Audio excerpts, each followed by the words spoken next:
Hi, this is Cliff Anderson, and I'm here to describe a project related to the description of bibliographic metadata on Wikidata. So this is one of the projects that you might want to think about doing during this interim period where we're working remotely. The goal is to improve the representation of Vanderbilt authors on Wikidata with the idea that that can really advance our scholarly communications in many ways. So I'm going to just give you a brief overview of what this project will look like. We can do other training videos later that will get into more details. But this really connects with a project that's related to something called WikiCite.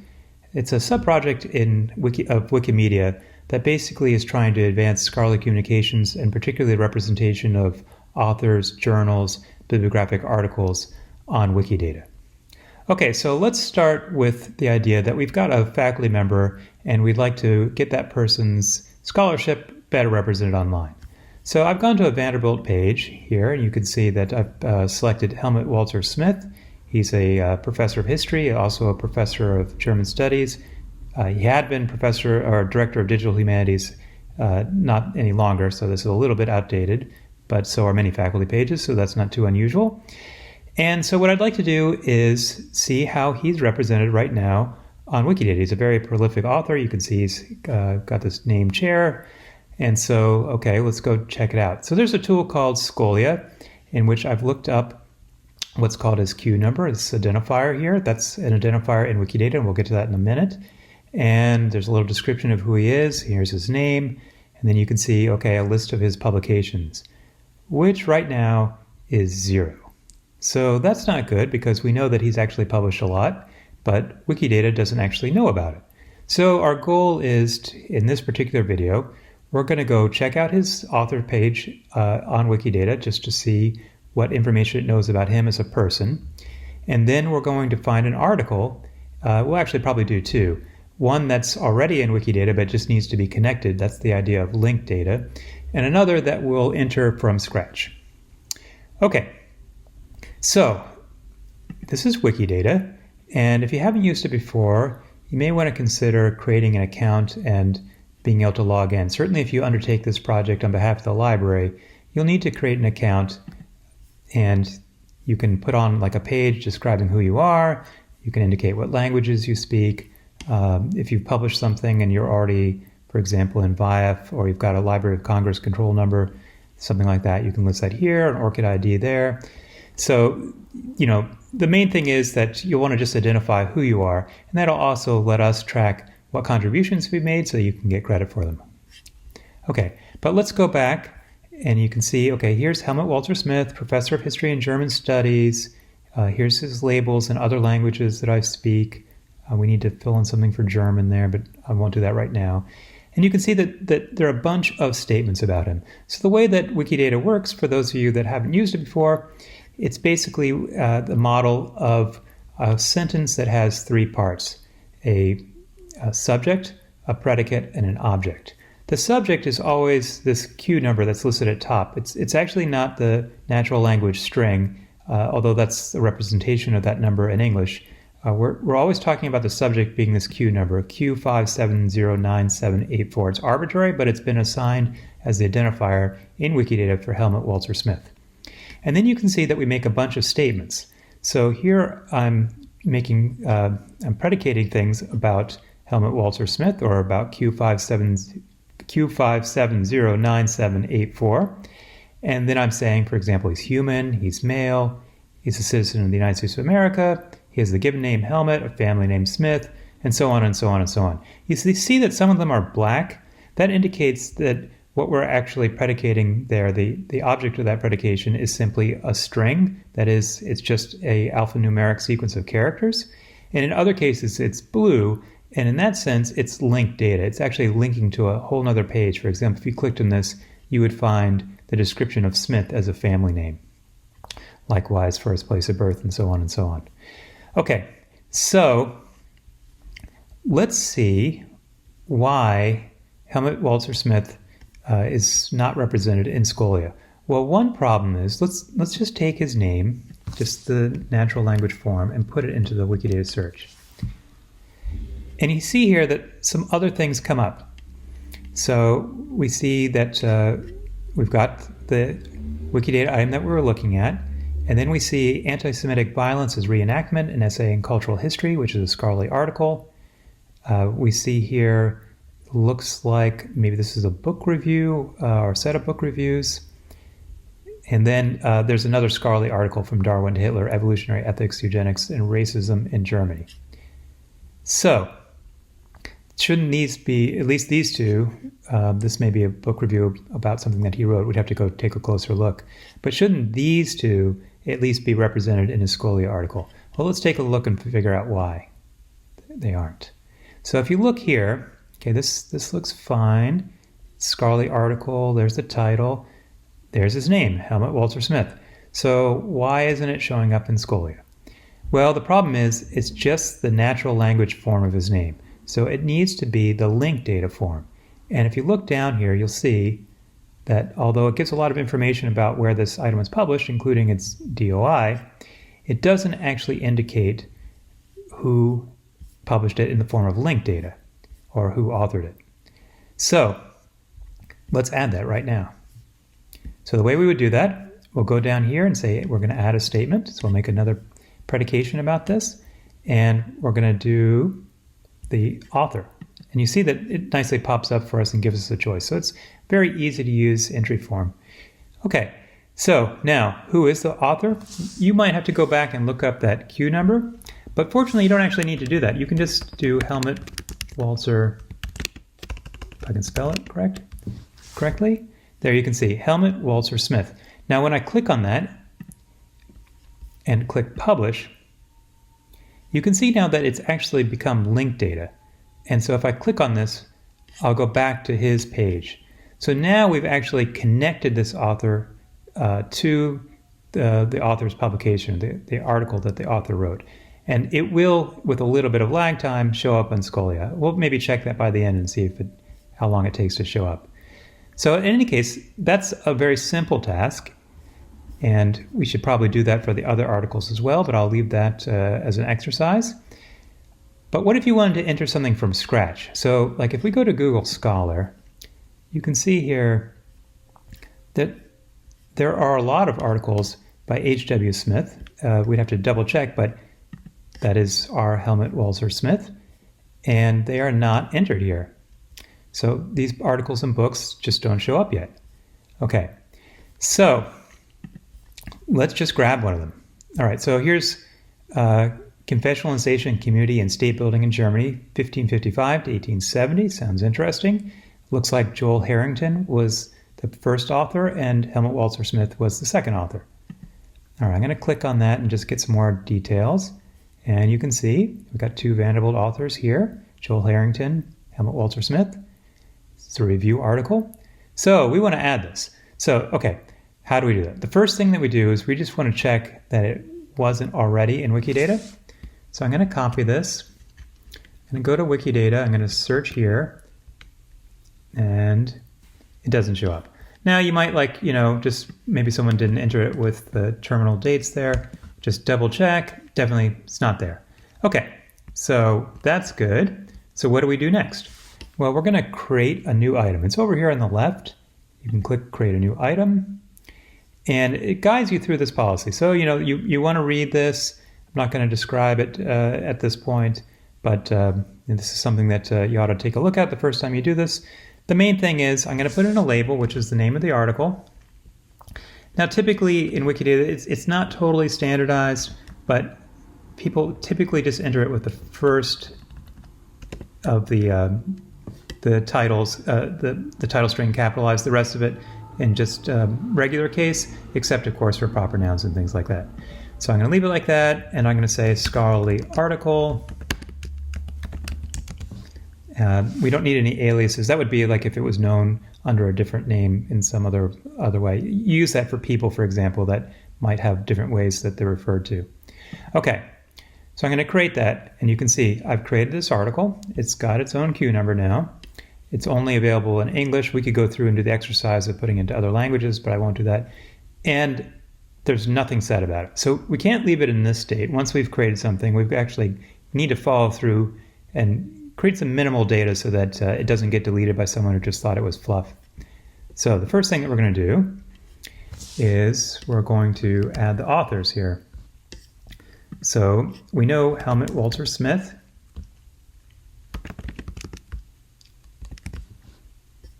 So that's good. And I'm going to add that.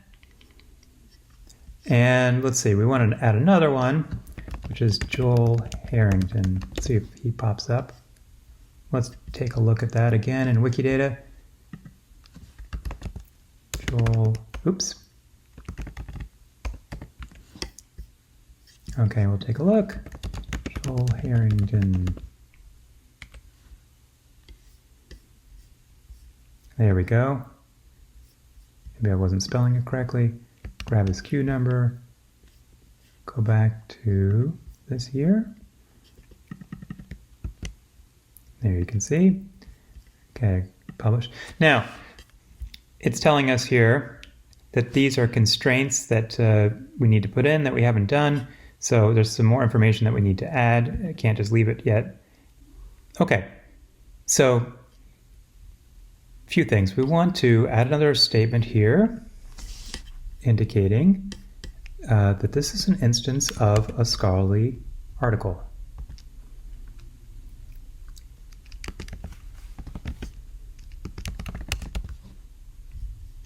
There we go. We're going to publish that.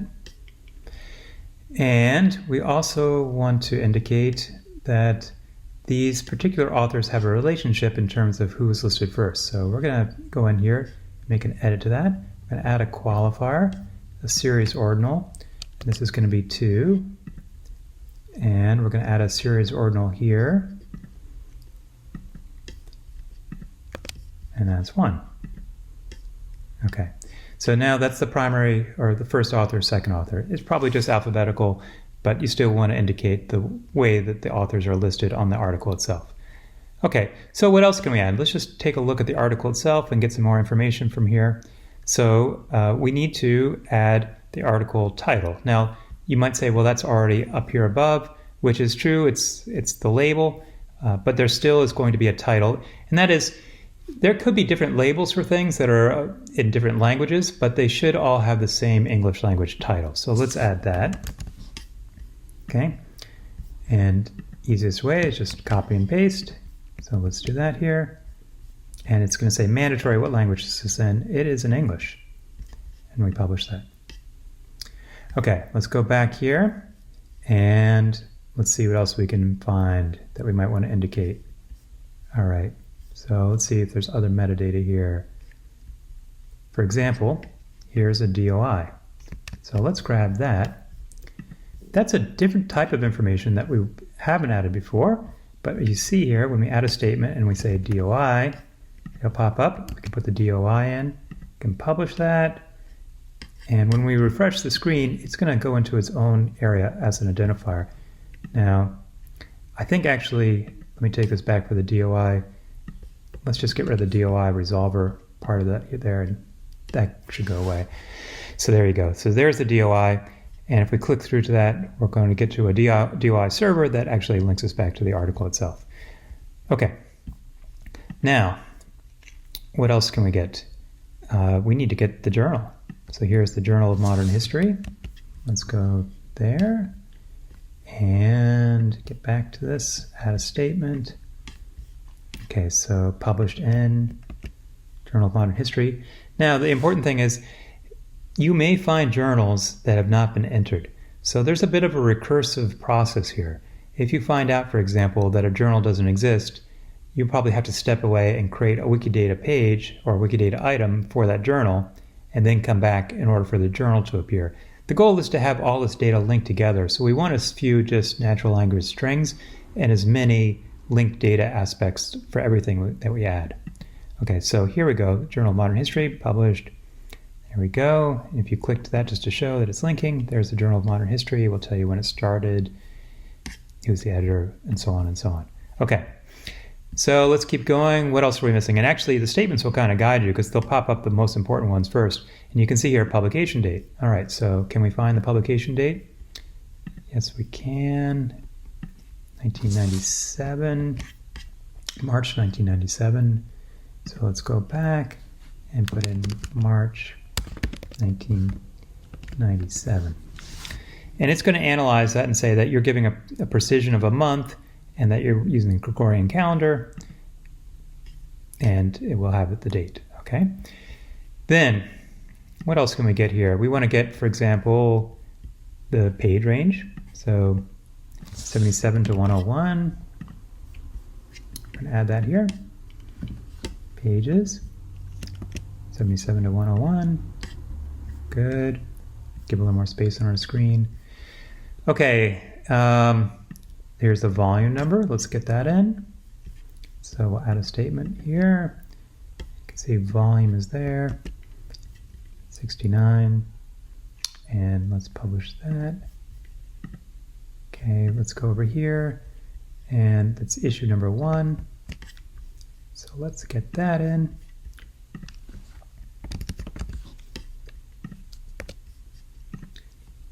Good. Okay, what are we getting down to? We're actually getting a lot. Now, let's see here. Author name string. So it doesn't hurt, even though you've got the names in linked data form, to also put them in natural form. And so, easiest way to do that is just to grab them from here. Helmut Walter Smith, we're going to publish that. And we're going to add a value, and that's Joel Harrington. I'm going to grab it so I get the proper form here. There we go. I'm going to publish that. Then we have to put in those qualifiers again, just to put the series ordinal in so that we know what order they should be in. Okay, same thing here.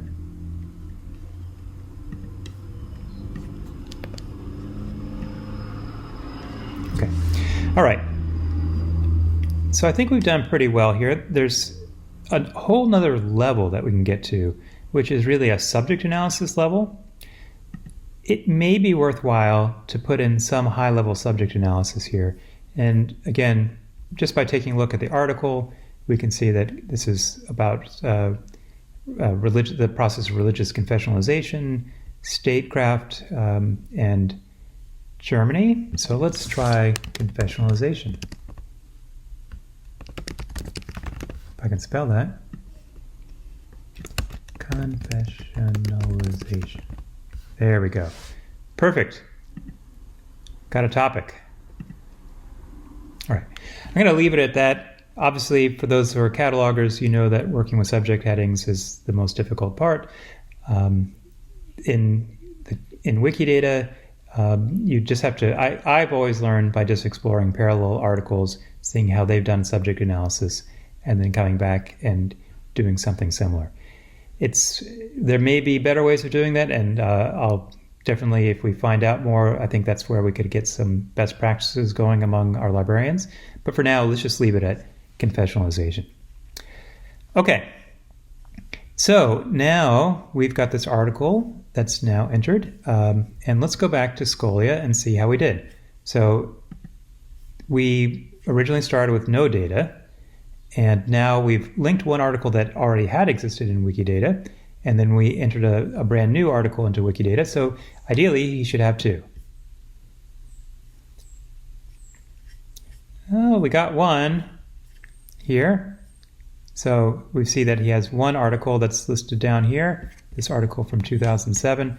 But I think that we have to go see in Wikidata, there's some lag. And so, oops, let's see if I can bring this up here. So it's a little bit below the screen. The one that was already there, you can see now, if you can look at the results down below, the anti-Semitic violence one is now connected. And when we do this direct query, it shows up. The other one will show up over time, but it may take 10 minutes to show up. It really depends on the time of day and the usage of Wikidata. But in any case, I hope that was a good introduction to this project.